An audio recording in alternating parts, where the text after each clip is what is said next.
Заключительный концерт в сезоне и традиционный аншлаг. Национальный оркестр народных инструментов имени Булата Газданова выступил на сцене Осетинского театра. Прозвучали известные композиции наших классиков. За игрой музыкантов внимательно наблюдал и сам маэстро Булат Гапоевич. Моя коллега Фатима Дзадзоева продолжит. За кулисами последние приготовления. Музыканты настраиваются на нужный ритм. Все должно быть идеально. И, конечно же, напутствия маэстро, которые придают сил. Родной для всех Булат Гапоевич всегда рядом. Он по праву гордится каждым оркестрантом. Оркестр – это же единственный коллектив на Северном Кавказе. Поэтому нам приходится играть музыку народов Кавказа. Потому что там нигде нет таких коллективов. И приходится брать, нот нет даже, нот, расшифровывать и потом делать.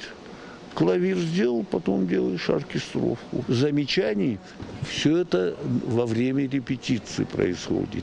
А уже во время концерта замечаний не пойдут. Потому что люди начинают волноваться. Но волнение перед выступлением бывает всегда. Дирижер Тенгиз Кумаритов признается, оно даже полезно. Спасает музыку от будничного исполнения. Выступление – это всегда нервы. У любого из оркестрантов, из 30 человек, каждый это переживает по-своему, но нервничают все. Естественно, это все отработано давным-давно.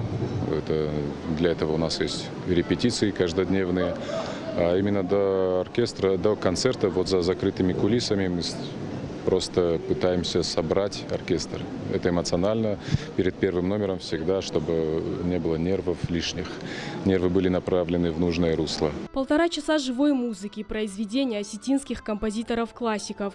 Среди них давно полюбившиеся слушателю и те, которые редко звучали в последнее время. Мы все-таки с каждым концертом стараемся менять, обновлять репертуар, учить новые произведения.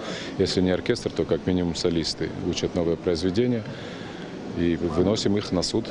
На сцене 7 солистов, 6 исполнителей вокальных партий и 1 гармонист. Почти все партитуры написал сам Булат Газданов.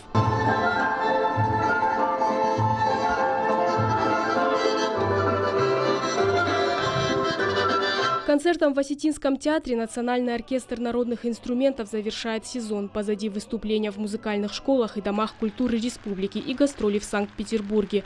Вечер национальной музыки собрал полный зал. Зритель в восторге. На концерте Газданова я бываю с самого детства.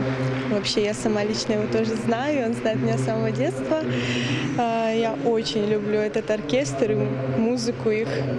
Я выросла на их музыке, можно так сказать. Ну а музыканты должны перевести дух, набраться творческих сил и порадовать своих слушателей уже в новом сезоне. Фатима Дзадзоева, Давид Битиев. Новости Осетии.